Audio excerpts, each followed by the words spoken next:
ਅੱਜ ਆਪਾਂ English grammar ਦਾ बहुत ही ईजी जिहा टॉपिक स्टार्ट करने जा रहे हैं एक्टिव पैसिव जिहड़ा कि छोटी क्लास तो चल के 4th 5th तो चल के साढ़े 8th 10th 12th तक नैक्सट क्लासां तक लगातार चलता रहता है।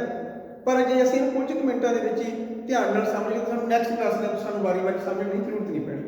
आओ आप इसको बहुत ही सौखे जिहे ढंग नाल समझिए जिहड़ा कि तुहानूं दुबारे कदे भी समझने की जरूरत ना पवे। आओ गल करिए ਜਦੋਂ ਅਸੀਂ ਕਿਸੇ ਕੋਈ ਗੱਲ ਕਰਦੇ ਹਾਂ ਸੈਂਟੈਂਸ ਲਿਖਦੇ ਹਾਂ ਸਾਰਿਆਂ ਤੋਂ ਪਹਿਲਾਂ ਸਬਜੈਕਟ ਹੁੰਦਾ ਹੈ। ਇਹਦੇ ਵਿੱਚ ਸਬਜੈਕਟ ਹੈ ਜਿਹੜਾ ਉਹ ਆਬਜੈਕਟ ਦੇ ਵਿੱਚ ਚੇਂਜ ਹੋ ਜਾਂਦਾ ਹੈ। ਆਬਜੈਕਟ ਜਿਹੜਾ ਸਬਜੈਕਟ ਦੇ ਵਿੱਚ ਚੇਂਜ ਹੁੰਦਾ ਆਈ ਦਾ ਚੇਂਜ ਹੁੰਦਾ ਵੀ ਦੇ ਵਿੱਚ ਮੀ ਦਾ ਚੇਂਜ ਹੁੰਦਾ ਆਈ ਦੇ ਵਿੱਚ। ਇਸ ਤਰੀਕੇ ਨਾਲ ਬੁਈ ਅਸ ਦੇ ਵਿੱਚ ਅਸ ਬੁਈ ਦੇ ਵਿੱਚ ਜੋ ਨੋ ਚੇਂਜ ਹੈ ਦੇ ਦਾ ਦੈਮ ਦਾ ਦੇ ਹੀ ਦਾ ਹਿਮ ਸ਼ੀ ਦਾ ਹਰ। ਇਸ ਤਰੀਕੇ ਨਾਲ ਇਹ ਚੱਲਦਾ ਰਹਿੰਦਾ ਹੈ। ਇਹਨੂੰ ਵੌਇਸ ਨੂੰ ਸਟਾਰਟ ਕਰਨ ਤੋਂ ਪਹਿਲਾਂ ਕੁਝ ਕੁ ਵਰਗ ਦੀਆਂ ਫਾਰਮਾਂ ਨੇ ਜਿਹੜੀਆਂ ਸਾਡੇ ध्यान होने अति जरूरी ने। इज फर्स्ट फॉर्म है, वाज सेकंड फॉर्म है, थर्ड फॉर्म ये been, am was been, are was been, be was been ਅਸੀਂ लगभग पिछले क्लास ਦੇ ਵਿੱਚ लागू ਕੀਤੀ ਹੋਈ है। सारे पहला सब्जेक्ट वर्ब ਦੀ फर्स्ट फॉर्म ऑब्जेक्ट। ऑब्जेक्ट ਦਾ ਕੀ ਚੇਂਜ ਹੋ ਜਾਂਦਾ ਹੈ सब्जेक्ट बन ਜਾਂਦਾ है। ਜੇ फर्स्ट फॉर्म है ਇੱਥੇ फर्स्ट फॉर्म ਦਾ फर्स्ट फॉर्म वाले शब्द ਕੀ ਲੱਗਣਗੇ इजेमा प्लस वर्ब की थर्ड फॉर्म बाय ऑब्जेक्ट। जेकर इत्थे साडे कोले वर्ब की सेकंड फॉर्म लगी हुई आएगी फिर ਅਸੀਂ ਕੀ ਕਰਾਂਗੇ ਤਾਂ ਅਸੀਂ सेकंड फॉर्म वाले शब्द ही लगावांगे। की है सेकंड फॉर्म में साडे कोल हेल्पिंग वर्ब की है वाज वर्ब। ਤਾਂ ਅਸੀਂ ਇਸ जगह ਤੇ वाज या वर्ब लगांगे वाज या वर्ब क्योंकि ਜਿਹੋ ਜੀ ਸਾਡੀ ਆਪਣੀ ਨੇਚਰ है ये फर्स्ट फॉर्म है तो उसकी जगह पे फर्स्ट फॉर्म वाले हेल्पिंग वर्ब। ये सेकंड फॉर्म है तो सेकंड फॉर्म वाले हेल्पिंग वर्ब। जे किसी थर्ड फॉर्म लगी तो थर्ड फॉर्म वाले हेल्पिंग वर्ब लगे। आओ आप इस तरह क्लियर गल करिए। इस तरह के जेकर किसी सब्जेक्ट के which subject helping verb plus verb की फर्स्ट फॉर्म प्लस ऑब्जेक्ट तुसीं सोचोगे भी इजेमार की वरतों तो होगी बी की वरतों नहीं हुई। आओ हम आप इसकी गल करिए ऑब्जेक्ट ने कद चेंज हो जाना है सब्जेक्ट के विच। हेल्पिंग वर्ब किहड़ा हो सकता है शैल या विल जिहड़ा भी हेल्पिंग वर्ब होगा टुकमा। जे हेल्पिंग वर्ब की फर्स्ट फॉर्म है तो असं अगले नैक्सट पॉइंट में लगा रहे हैं बी। हरेक बार इस की करेंगे बी क्योंकि हेल्पिंग वर्ब की फर्स्ट फॉर्म है तो असं फर्स्ट फॉर्म की वरतों नहीं करनी है। बी प्लस वर्ब की थर्ड फॉर्म बाय ऑब्जेक्ट क्योंकि ये चीज़ तो असं फिक्स हो चुकी है। असं हरेक बार लगानी ही लगानी है। तीसरे नंबर के subject helping verb plus verb की फर्स्ट फॉर्म आईएनजी क्योंकि इतने तक तीसरे इंडेफिनिट हुण गल वर्ब की फर्स्ट फॉर्म आईएनजी कदों लगता है प्रेजेंट कंटीन्यूअस दे विच पास्ट कंटीन्यूअस दे विच फ्यूचर कंटीन्यूअस दे विच जो आईएनजी लगता है कंटीन्यूअस के बाद आ जाता सेंटेंस आ जाते हैं।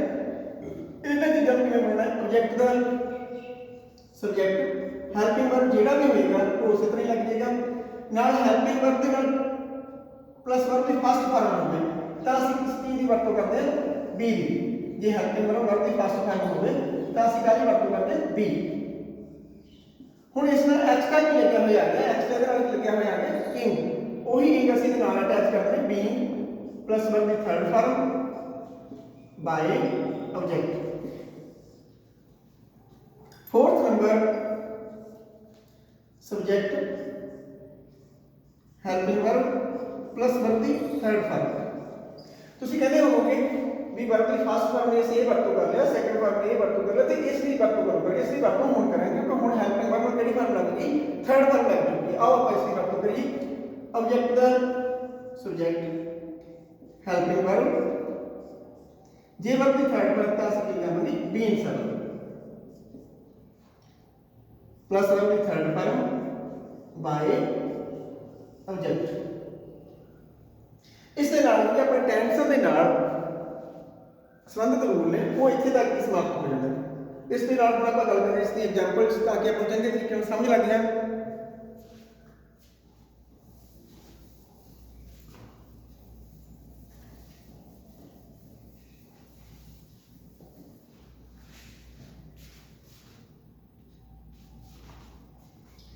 पहले नंबर पर संबंधित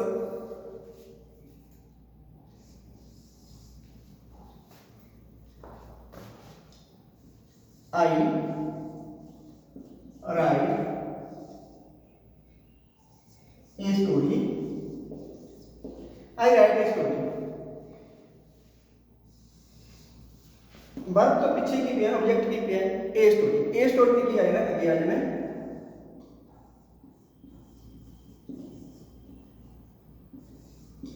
ए स्टोरी। जे वर्ब की फर्स्ट फॉर्म होवे तो असं काली वरतों करनी इज या एम या are. A story is. Right की साइड फॉर्म की होगी रिटन, राइट, रोट, रिटन।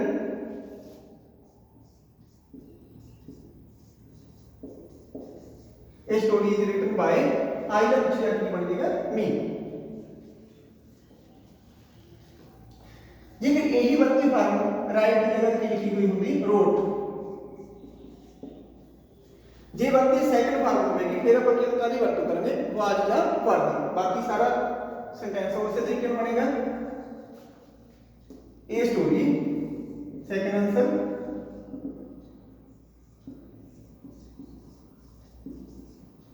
जे इतने सेकंड फॉर्म है तो असं उसकी जगह सेकंड फॉर्म की ही वरतों करेंगे वाज या were. A story was written by me. क्योंकि ये कौन है, ये आप ही है। जो फस्ट फॉर्म जो कि साडी नेचर असीं उहे जे शब्दां नूं लाइक करदे उहे जे पर्सन नूं लाइक करदे। जे फस्ट फॉर्म है तो फस्ट फॉर्म, जे सेकंड फॉर्म है तो सेकंड फॉर्म। हुण गल करेंगे आपां सेकंड नंबर की। सेकंड नंबर के रूल की समझाया गया सुनो, subject helping verb plus verb की फस्ट फॉर्म प्लस ऑब्जेक्ट। उस समय की है हेल्पिंग वर्ब एज इट आ जाएगा ते नाल जे वर्ब की फस्ट फॉर्म का नाल की लगेगा बी सब, क्योंकि ये भी फर्स्ट लाइन दे विच ही आ जाता है। आओ गल करिए आई शैल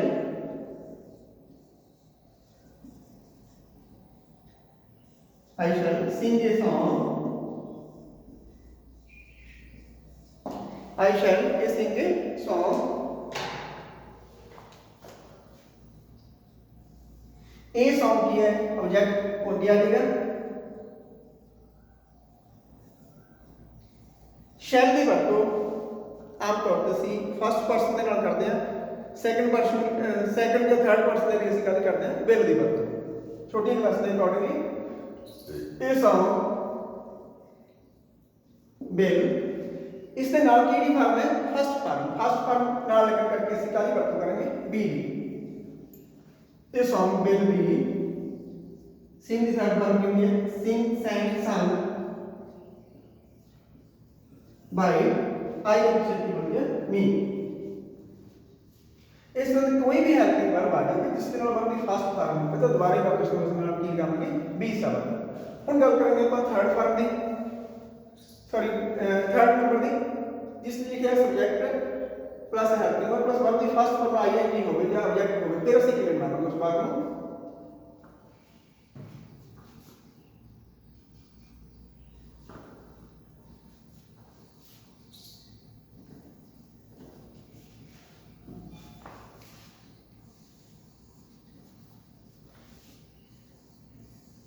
third number she is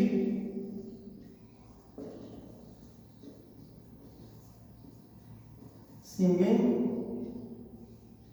a song, she is singing a song। a song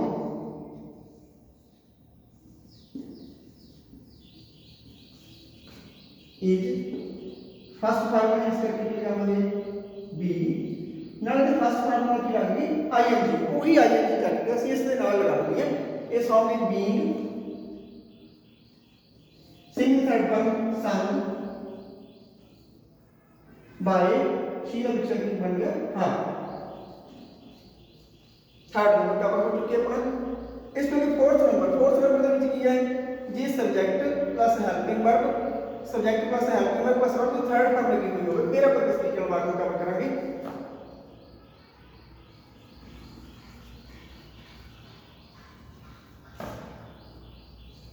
We have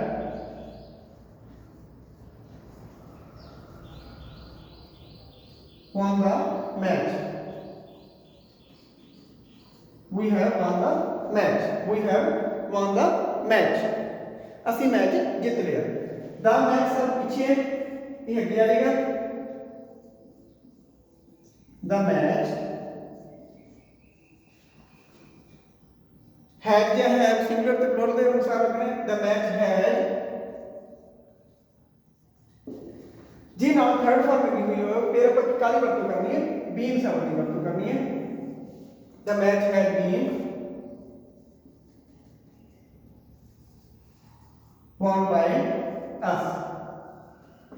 the match has been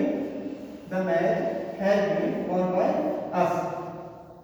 इस तरीके ਨਾਲ ਜਿਹੜੇ ਆਪਣੇ ਮੇਨ ਬੇਸਿਕ ਪੁਆਇੰਟ ਸੀਗੇ ਵਰਸ ਦੇ ਉਹ ਕਵਰ ਹੋ ਗਏ। ਹੁਣ ਜਦੋਂ ਅਸੀਂ ਆਪਾਂ ਹੋਰ ਡੀਪਲੀ ਕਰਨਾ ਚਾਹੁੰਦੇ ਹਾਂ ਕਿਉਂਕਿ ਜਿਹੜੀ ਐਗਜ਼ਾਮ ਦੇ ਵਿੱਚ ਆਉਂਦੇ ਨੇ ਉਹ ਸਾਨੂੰ ਥੋੜੇ ਜਿਹੇ ਗੁੰਝਲਦਾਰ ਵਾਕ ਹੁੰਦੇ ਨੇ ਜਿਸ 'ਚ ਅਸੀਂ ਉਹਨਾਂ ਨੂੰ ਦੇਖ ਕੇ ਅਸੀਂ ਘਬਰਾ ਜਾਂਦੇ ਹਾਂ। ਆਓ ਆਪਾਂ ਉਸ ਦੇ ਬਾਰੇ ਵੀ ਗੱਲ ਕਰੀਏ ਕਿਉਂਕਿ ਜਿਹੜੇ ਟੈਂਸ ਦੇ ਨਾਲ ਰਿਲੇਟਡ ਸੀਗੇ ਉਹਨਾਂ ਦੀ ਅਸੀਂ ਕਵਰੇਜ ਕਰ ਚੁੱਕੇ ਹਾਂ।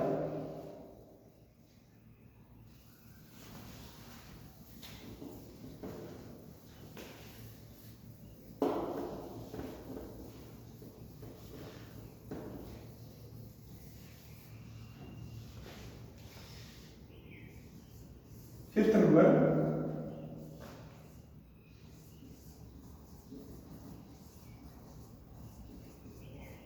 Double objects. डबल ऑब्जेक्ट वाले बात sentence she told me a story. She told me a story. ਹੁਣ ਆਪਣੇ ਰੂਲ ਦੇ ਮੁਤਾਬਕ वर्ब की केड़ी फॉर्म है, सेकंड फॉर्म है। सब पता लग गया जेकर फर्स्ट फॉर्म है तो असं जे वर्ब की वरतों करेंगे, जेकर सेकंड फॉर्म है तो असं काहदी की वरतों करेंगे, वाज या वर्ब की वरतों करेंगे। ऑब्जेक्ट की है डबल ऑब्जेक्ट।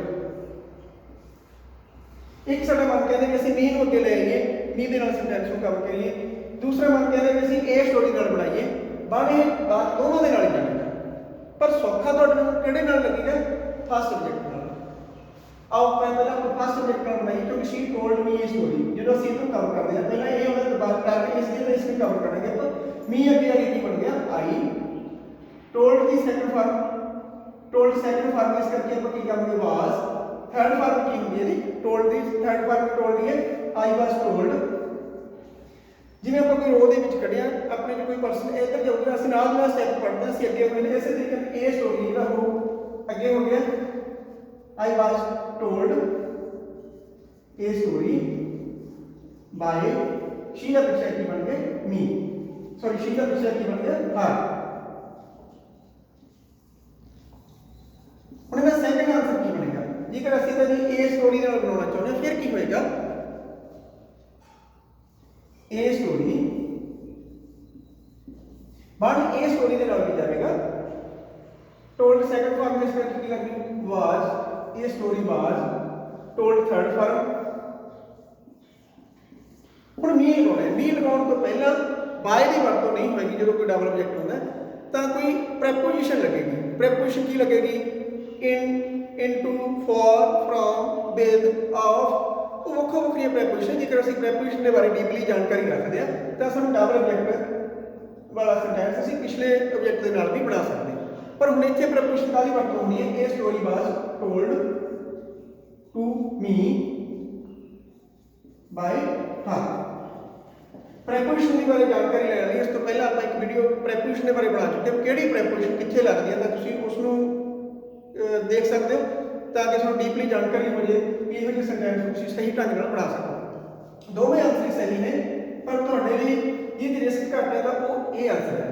क्यों मी ने अगे आके बन गया I was told a story अगे हो गया बाय हर। ये कोई गलती के चांस बहुत घट है। इस जगह पे कोई जरूरी नहीं भी हरेक बार टू ही लगेगा, कदे विद लगेगा, कदे फॉर लगेगा, कदे फ्रॉम लगेगा। इस करके आम स्टूडेंट्स के लिए ये गलती पैण के चांस बढ़ जाते हैं। आओ आप नैक्सट गल करिए 6th नंबर। कुछ सेंटेंस है जो होंगे जिहड़े साइज दे विच बहुत छोटे होंगे ने उन्हां नूं असीं किवें करना है जिवें फॉर एग्जांपल लिखा हुआ आ गया डू इट। इसमें असीं पैसिव वॉइस विच बनाउणा है किस तरीके नाल पता लगेगा। असीं इहो जिहे सेंटेंस नूं देख के घबरा जांदे हां पर नहीं घबराउण दी जरूरत नहीं। असीं उस नूं एक तो भी वध तरीके नाल बना सकते हैं। फर्स्ट पॉइंट डू इट, ये करो, ये काम करो। एक तरह का सानूं की हो गया ऑर्डर। जेकर असीं दी पंजाबी या हिंदी असीं समझ गए कि सानूं पंजाबी या हिंदी दे विच सानूं की ऑर्डर दिता जा रहा है तो ਅਸੀਂ बड़े ईजी ਜਿਹੇ ढंग ਨਾਲ इसको बना सकते हैं। फिर ਅਸੀਂ किवें लिखांगे you are ordered to you're ordered to लगा के कोई भी तब्दीली नहीं करनी, as it is को ना अटैच करना है। you're ordered to do it। Sense of और जानकारी टू तो बाद कदे भी वर्ब दी हमें सेकंड या थर्ड फॉर्म नहीं लगती, हमेशा टू तो बाद हमेशा वर्ब की किहड़ी फॉर्म लगती है, फर्स्ट फॉर्म की वरतों होती है। इसे सेंटेंस को आप एक और मैथड के नाल जो बना सकते हैं, लेट वाले तरीके नाल। इस दे विच जेकर ਅਸੀਂ सेकंड मैथड की वरतों करते हैं, उस दे विच सानू दी पंजाबी या हिंदी आउणी कोई जरूरी नहीं, पर सानू दी वर्ब की फॉर्म आउणी होगी। इस दे विच सानू पंजाबी या हिंदी दे विच दे बारे पता होना चाहिए, सानू वर्ब की फॉर्म बेशक ना आउणी होवे तां ਅਸੀਂ फर्स्ट मैथड अप्लाई करें, क्योंकि साडी वीकनेस दा साडी कमजोरी है, सानू अपने आप को पता होंदा है। हुण सेकंड मैथड बारे गल करिए। सेकंड मैथड दा रूल की है, let plus subject be verb की थर्ड फॉर्म। आओ आप इसका आंसर कवर करिए। लेट वर्ब की फॉर्म पीछे शब्द की है it, let it be do this verb done. नहीं जी असं इस तरीके नाल भी बोलना, इस तो एक नेक्स्ट स्टेप और भी है, असं उस दे नाल भी कवर कर सकते हैं। वो किहड़ा मैथड है? तीसरा मैथड, इसमें शुड वाले तरीके के नाल भी बनाया जा सकता है। इधर करते हैं cover.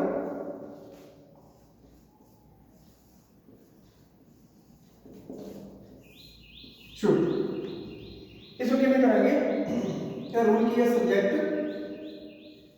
Should be verb the third form. It do they पीछे की है इट, इट सब शुड बी रूल दे मुताबिक, डू दी थर्ड फॉर्म की है डन। ਹੁਣ क्वेश्चन ਸਾਡੇ ਕੋਲ ਇੱਕ ਹੈ, ਆਨਸਰ ਸਾਡੇ ਕਿੰਨੇ ਹੋ ਗਏ? ਤਿੰਨੇ ਆਨਸਰ ਹੀ ਸਹੀ ਨੇ। ਉਹ ਅਸੀਂ ਦੇਖਣਾ ਸਾਨੂੰ ਕਿਹੜਾ ਸੌਖਾ ਲੱਗਦਾ, ਪਰ ਆਉਣੇ ਸਾਨੂੰ ਤਿੰਨੇ ਹੀ ਜ਼ਰੂਰੀ ਨੇ, ਕਿਉਂਕਿ ਪੈਸੇ ਵਾਸਤੇ ਜੇਕਰ ਸਾਨੂੰ ਕੋਈ ਕੁਐਸਚਨ ਆ ਜਾਂਦਾ ਤਾਂ ਸਾਨੂੰ ਐਕਟਿਵ ਵਿੱਚ ਚੇਂਜ ਕਰਨੀ, ਸਾਨੂੰ ਤਿੰਨਾਂ ਦੇ ਬਾਰੇ ਜਾਣਕਾਰੀ ਹੋਣੀ ਅਤੀ ਜ਼ਰੂਰੀ ਹੈ। ਆਓ ਆਪਾਂ ਨੈਕਸਟ ਸਟੈਪ ਦੀ ਗੱਲ ਕਰੀਏ, 7th ਨੰਬਰ ਦੇ ਨਾਲ। ਕੁਝ ਐਕਟਿਵ ਵੌਇਸ ਅਜਿਹੇ ਨੇ ਜਿਨ੍ਹਾਂ ਦੇ ਵਿੱਚ ਬਾਏ ਨਹੀਂ ਲੱਗਦਾ, ਪ੍ਰੈਪੋਜੀਸ਼ਨ ਦੀ ਵਰਤੋਂ ਹੁੰਦੀ ਹੈ। ਉਹਨਾਂ ਕੋਲ ਕਿਹੜੇ शब्द ने, वो किहड़ियां वर्ब दी फॉर्मां ने जिन्हां नूं बाय दी वरतों नहीं होंदी, इहनूं आपां प्रैपोजिशन वाले कह दिंदे हैं।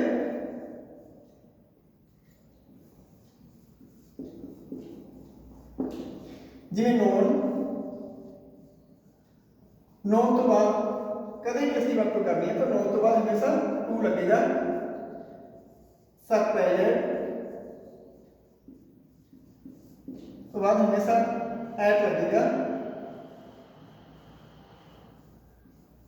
अलार्मेड इस तो बाद भी एट लगेगा। एस्टोनिश्ड तो बाद भी एट लगेगा। क्राउडेड तो बाद विद लगेगा। इस तरह के कुछ एक्सप्रेस कुछ शब्द होर ने जिन्हां दी वरतों रूटीन दे विच करनी पैंदी है। आओ आप पहला फर्स्ट के बारे बनाइए। आई नो यू, क्योंकि जो रूल आप फर्स्ट स्टार्टिंग के चार रूल कर चुके हैं, पहला first number second third fourth, उही नंबर सानू बारी बारी वरतों करने की जरूरत पैंदी है। कोई नवा असीं कोई भी रूल नहीं सीख रहे। जू पिछे है ऑब्जेक्ट के तौर पर सब्जेक्ट बन जाएगा, जू दा जू ही। नो की है वर्ब की फर्स्ट फॉर्म है, ये फर्स्ट फॉर्म दा असं की काली वरतों करनी इज या एम या आर। सिमिलरली असं इज आई दे नाल एम, प्लूरल दे लई असं काली वरतों करते हैं आर। You are. नो की थर्ड फॉर्म की हैगी नोन। आम तौर पर स्टूडेंट्स जल्दबाजी दे विच इत्थे बाय लगा दिंदे ने, इस करके जेहड़ा ये सेंटेंस साडा है गलत हो जाता। यू आर नोन टू आई दा पिछला की बन गया मी। इस तो अगे आप गल करते हैं 8th नंबर के जाके, क्योंकि उम्मीद करते हैं तुम इस चीज़ को कवर कर लोगे। जेकर सबका जोड़ा आता है तो उत्थे असीं ऐड लगा देंगे, अलार्मेंट आ जाए ऐड एस्टोनिश्ड दे नाल ऐड क्राउडेड दे नाल विद, इस तरह असीं इन्हां नूं चेंज करांगे। Next step without object.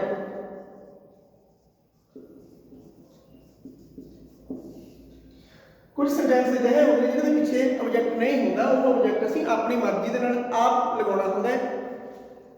वही सबटाइटल पिछे कोई शब्द नहीं है। असीं हैरान हाँ कि तो तुहाडे तो उस तो किसी का नेम ले लीए, वो तो हैरान हाँ वो शब्द असीं अपनी इच्छा के मुताबिक अपनी मर्जी के मुताबिक असीं ऑब्जेक्ट लगा सकते हैं। वही शब्द असीं उन्होंने जू सोच लिया तो असीं जू लगा लिया कि जे सैकंड फॉर्म है, क्योंकि फर्स्ट फॉर्म कली लग सकती है, सैकंड फॉर्म कली लग सकती है, थर्ड फॉर्म कदे भी कली नहीं लगती, इस करके आप इसमें की करेंगे ईडी लगेगी, इस करके की करेंगे सैकंड फॉर्म जू बार सबटाइटल। सबटाइटल के नाल की लगता है आप हुणे गल करके हटे हैं एट वही दा पिछले की बन गया आस। नेक्स्ट नंबर की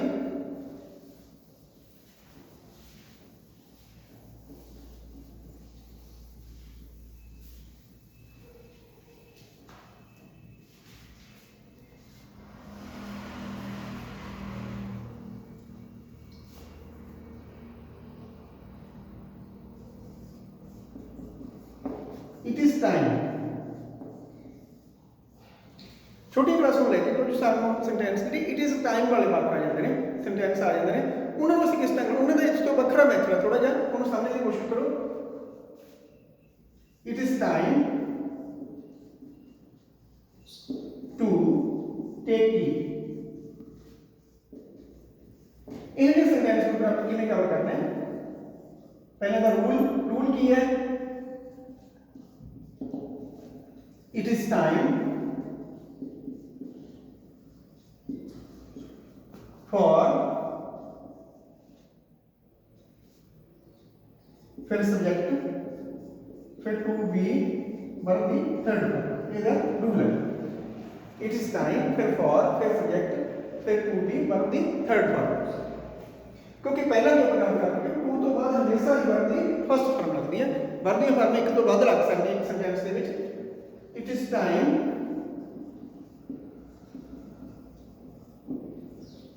for T,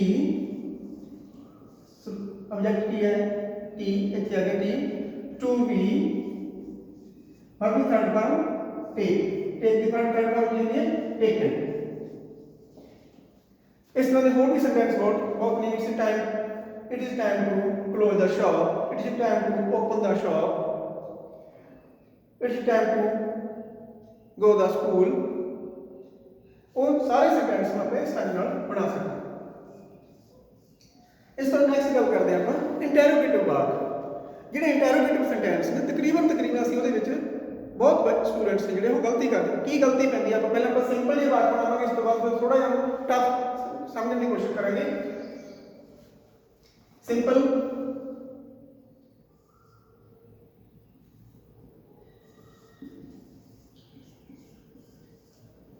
are you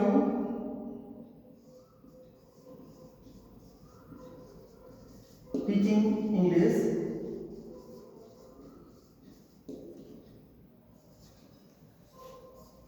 helping verb अगे तो अगे रहेगा, इंग्लिश शब्द अगे आ जाएगा, सिंगुलर लिए इज लगेगा, प्लुरल के लिए आर, इज इंग्लिश। इस नाल की लगे वर्ब की फर्स्ट फॉर्म, इस करके की लगने बी। जो वर्ब की फर्स्ट फॉर्म में आईएनजी लगे हुआ पर रूल पीछे कवर कर चुके हैं तो बी बन जाएगा। टीच की थर्ड फॉर्म की होती है taught,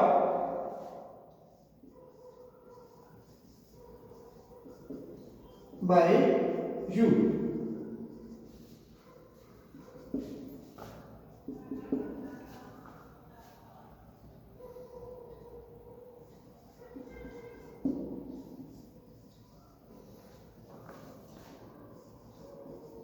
Will you help me?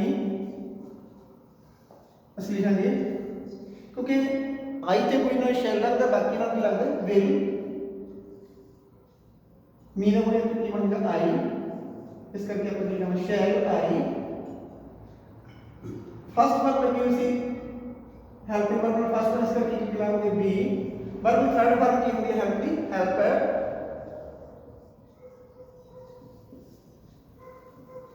Bye you. हुण इत्थे आपां समझण की कोशिश करिए, जेकर इसके अगे वाई शब्द लग जाएगा, वाई आर टीचिंग इंग्लिश, फिर भी इस सेंटेंस में कोई फर्क नहीं पेगा, क्योंकि इत्थे की है हेल्पिंग वर्ब है, उस तो मूरे एक शब्द या दो शब्द लगे हुए हों, वो एज नीचे आ रहे हैं, वाई का वाई शब्द अगे लगेगा।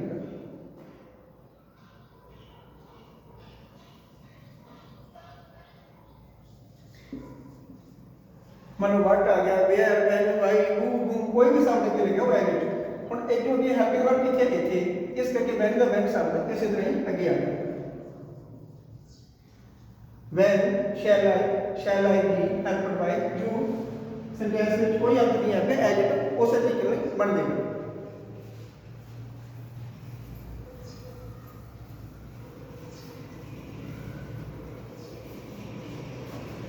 एक सेंटेंस और,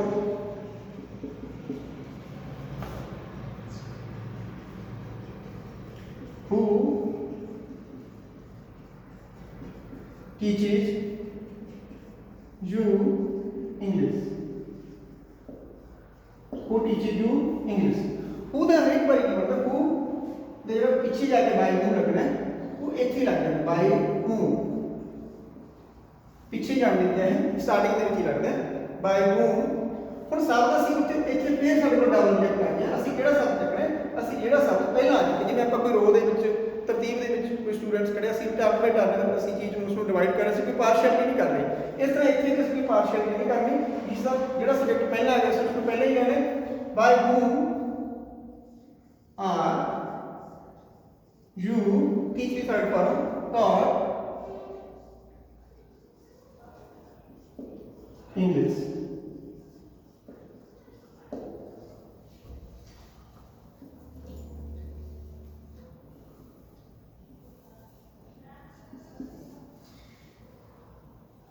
हाँ जी, उम्मीद करते हैं चीज़ समझ लग गई होगी, पर कुछ सेंटेंस अजे भी अजिहे ने जिन्होंने असीं मिसटेक कर देते हैं। आओ आप उन्होंने बारे गल करिए। इंटरोगेटिव दे विच जिवें सपोज लिखा हुआ आ गया, what wicked things did you say। ਹੁਣ ਆਮ ਤੌਰ ਤੇ ਅਸੀਂ ਜਿਹੜਾ ਕੋਈ ਲੌਂਗ ਸੈਂਟੈਂਸ ਆਉਂਦਾ, ਅਸੀਂ ਉਸ ਨੂੰ ਦੇਖ ਕੇ ਘਬਰਾ ਜਾਂਦੇ ਹਾਂ, ਅਸੀਂ ਕਿੱਥੋਂ ਬਣਾਉਣਾ ਹੈ। ਇੱਥੇ ਆਪਾਂ ਕੀ ਸਮਝਾਉਣ ਦੀ ਕੋਸ਼ਿਸ਼ ਕਰੀ ਸੀ ਵੀ ਆਰ ਜਾਂ ਇਸ ਜਾਂ ਵਿਲ ਜਾਂ ਸ਼ੈਲ ਮੂਰੇ ਵਟ ਵਾਈ ਜਾਂ ਵੈਨ ਲੱਗਿਆ ਹੋਇਆ ਉਹਨੂੰ ਐਡ ਕਰਨਾ। ਇੱਥੇ ਕੀ ਹੈ, what wicked thing is to say, ਸੋਚੋ ਕਿੱਥੋਂ ਕਿਸ ਤਰੀਕੇ ਨਾਲ ਬਣੇਗਾ। ਬਹੁਤ ਸਟੂਡੈਂਟਸ ਇਸ ਸੈਂਟੈਂਸ ਨੂੰ ਦੇਖ ਕੇ ਘਬਰਾ ਜਾਂਦੇ ਨੇ, ਨਹੀਂ ਬਣਦਾ। What wicked thing is to say, ਪਹਿਲਾਂ ਅਸੀਂ ਇਸ ਦੇ ਵਿੱਚ ਸਾਰੇ ਫਰਕ ਕੀ ਕਰਨੀ ਹੈ, पहला से देखना हेल्पिंग वर्ब लिखे है, हेल्पिंग वर्ब ये की व्हाट है या विकेट है या थिंग इज या डेट या डू या से, एक हेल्पिंग वर्ब की है डेट। सो बिल्कुल भी घबराने की जरूरत नहीं। What wicked thing is as it आ गया, what wicked thing is that की है सेकंड फॉर्म, ये सेकंड फॉर्म उसकी जगह पे क्या करते हो वाज दा वर्ब। पर इतने बहुत सेंसिटिव ढंग नाल समझने की जरूरत है, बहुत सेंसिटिव आ गया सेंटेंस हैगा व्हाट विकेट थिंग इज। ਹੁਣ डिड ਕੱਟ के ਅਸੀਂ वाज ਦਾ वर्ब लगाना है, वाज ਦਾ वर्ब किस चीज ਨਾਲ लगाना, क्योंकि पीछे कोई शब्द नहीं हैगा, विदाउट ऑब्जेक्ट है।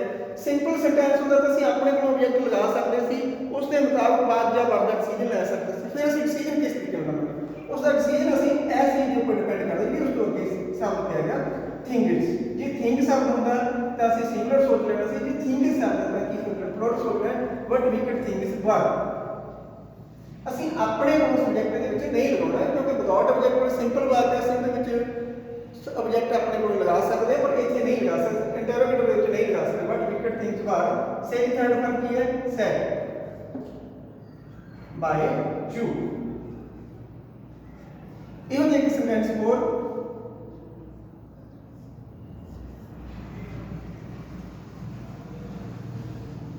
how many mangoes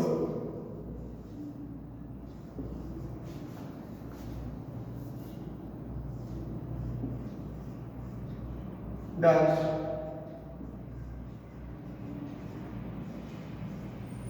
Krishna want। ਹੁਣ ਇਹ ਵੀ ਸੈਂਟੈਂਸ ਬਿਲਕੁਲ ਸੇਮ ਹੈ, how many mangoes does helping verb की डज, हाउ मेनी मैंगोज नहीं आ जाएगा।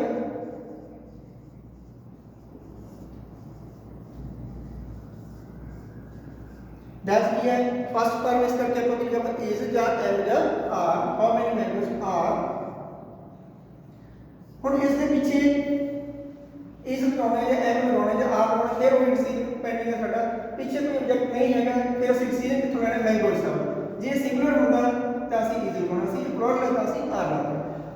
ਇੰਡਾਇਰੈਕਟ ਬਾਅਦ ਵਿੱਚ ਆਬਜੈਕਟ ਜੇਕਰ ਨਾਮ ਤਾਂ ਅਸੀਂ ਆਪਣੇ ਕੋਲੋਂ ਨਹੀਂ ਲਗਾਉਣਾ, ਤਾਂ ਉਹ ਇਸ ਚੀਜ਼ ਤੇ ਡਿਪੈਂਡ ਹੈ ਸਿੰਗੂਲਰ ਜਾਂ ਪਲੂਰਲ, ਇਹ ਚੀਜ਼ ਦੇਖ ਲਓ। How many mangoes are wanted for wanted by Krishna.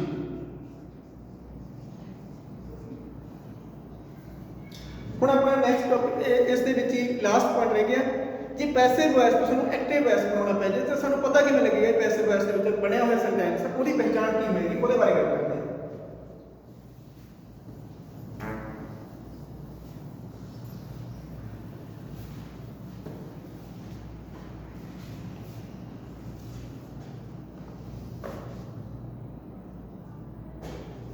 is am are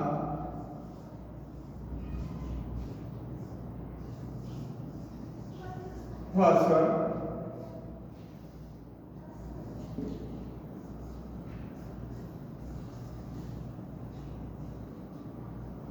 is am are was were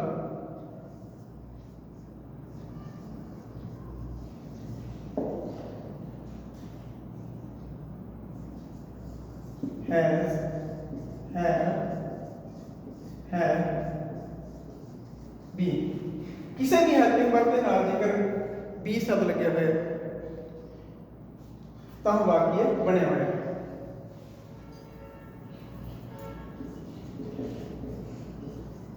वाक्य में बने। जेकर इज एम आर या वाजवर के नाल बीइंग शब्द लगे हुए फिर भी वाक्य वो बने हुए हो। इस तो कि हैज है या हैड के नाल की लगे हुआ होवे बीन, फिर भी वाक्य वो बने हुए तो ਅਸੀਂ उसको वापस ले जाएंगे।